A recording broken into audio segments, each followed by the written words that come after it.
Grabe, sobrang sarap sa pakiramdam na yung mga videos pala natin nakakapagsalba na ng buhay. Wow! Ikikwento ko nga sa inyo ngayon yung mga naganap kasi grabe ang sarap nito sa puso. Pero bago ang lahat, eto muna ang naganap dito sa mansyon. Napakaaga. Ayan, may mga nakatambay na agad dito sa labas. Dati nga puro aso yung nakatambay dito pero ngayon ayan pati mga itik na rin kasi ayan talagang ini-enjoy nila yung tubig dyan sa labas at nakikiinom pa rin. Maya-maya pa may dumating na parcel si Mother. Binuksan na rin nga nila yan kasi naman excited si Ate Bibo at akala nga niya ay toy ang laman. Pero nung i-unbox nga, mas nagustuhan siya ni Ate Bibo kasi castle ang tawag niya dito. Pero eto kasi yung parang CR kapag kayo ay magka-camping. Pero bilang sabi nga ni Ate Bibo ay castle daw ito. Ayan, nagdala na siya ng kumot at excited na siyang pumasok sa loob kahit hindi pa nga naaayos yan at nabubuo ng talagang okay na okay.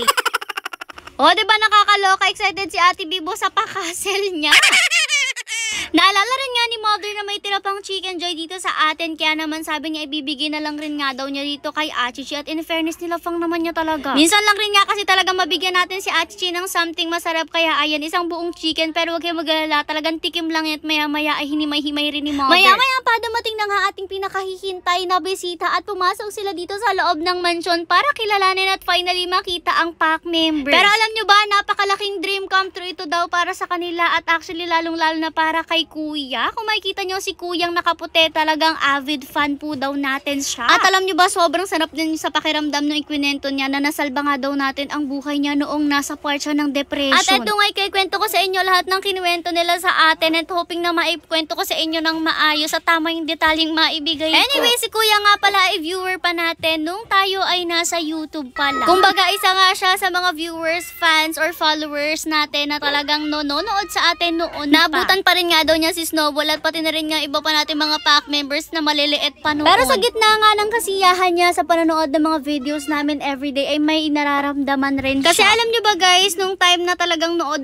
siya sa mga videos natin ay bedridden daw po siya. Di ko rin nga masabi talaga kung ano yung naging pinakasakit ni Kuya pero ang sabi nga daw ay kinailangan niya ng hip replacement. Ay naku, di ko rin talaga alam kung ano yung pinagsasabi ko since hindi rin po talaga kasi ako masyadong marunong sa mga ganong klase. Basta alam ko nung time na yon hindi po siya nakakatayo, hindi siya nakakabangon na talaga nakahiga lang siya. Tapos yung time na yun din daw, down na down talaga siya since wala nga po talagang basta nag-aalaga sa kanya. At ang nag-aalaga pa sa kanya noon ay yung 80-year-old niyang mother. Imagine yung matanda na rin yung mother niya pero siya yung nag-aalaga kay Kuya nung time na yun. Siyempre wala magawa si Kuya talaga at hindi siya makagalaw kaya naman talagang na-fall siya into depression. At ang tanging nagpapangiti na nga lang daw sa kanya ay ang mga videos natin. Diyos ko, imagine yung sobrang sarap nung pakinggan. Sobrang sarap sa pakiramdam. Nasa gitna ng pambabatikos ng mga tao. Kada video natin talaga hindi mawala yung mga tao na nambaba sa atin, gumagawa ng mga kwento tungkol sa atin, gumagawa ng mga ikasisira natin, hinahanapan tayo ng butas. Sa gitna ng mga yun, meron pa rin talaga tayong mga tao na napapasaya at naiiligtas lalo yung buhay. Imagine nyo sa mga simpleng video ng pagkukudita ng pack members natin, Diyos ko, talaga nakakapagsalba tayo ng buhay at may mga napapasaya tayong tao at yun rin talaga yung mahalaga. At sabi ko nga, kaya kami nagpapatuloy sa ginagawa namin para nga sa mga tao na nakaasa rin sa mga videos namin para sumaya rin sila sa araw-araw. Kasi may mga comments rin talaga na nagsasabi na hindi daw talaga nila kayang matulog hanggat hindi napapanood ang videos natin sa buong maghapon. Kaya naman kita nyo, hindi talaga tayo uma-absent pagpapost ng mga video. Ito naman kasama ni Kuya ay si Tita Lerma, best friend na nga ni Mother kahit ng mga dalaga pa sila. At lately nag-ausap sila at nakwento nga ni Tita Lerma yung tungkol kay Kuya. At dahil nga sa kanya, naging dream come true ang pagpunta ni Kuya dito at nakilala talaga lahat ng mga pack members na noon ay pinapanood lang niya. Namit rin nga niya personally nakalaro at lang si Snow White at pati na rin nga si Hercules. Siya rin nga yung pinalabas ni Mother nung time na to silang dalawa kasi alam niyo naman sila talaga parehas yung napakabait kahit sa ibang tao. Kaya naman pwede siya makipagkulitan talaga sa mga bisita natin at itingnan nyo naman may paakit-akit lang siya pero kahit ganyan careful pa rin siya at napakalambing rin. Diyos ko naman tingnan nyo ang buntot tuwang-tuwa. Napakabait rin talaga niya kahit sa ibang tao yung nakakatuwa kay Snow White at pati na rin nga kay Hercules. Kaya naman ayan, nakipaglaro muna siya sa dalawa. Kaya naman rin para sa mga bashers namin ay talagang pa-hair flip ako dito sa ating video kasi naman bash lang kayo ng bash basta ang mahalaga sa amin ay yung mga tao na napapasaya namin kahit sa mga simpleng video namin na ganito. At syempre nagpapasalamat rin kami para sa mga tao na todo suporta sa amin mula noon pa hanggang ngayon. Sama-sama tayo sa journey na to at syempre hindi rin namin kayo pababayaan. Everyday namin kayong bibigyan ng mga kalokohan, nakakatawa, nakakaiyak at nakakapamroblemang video.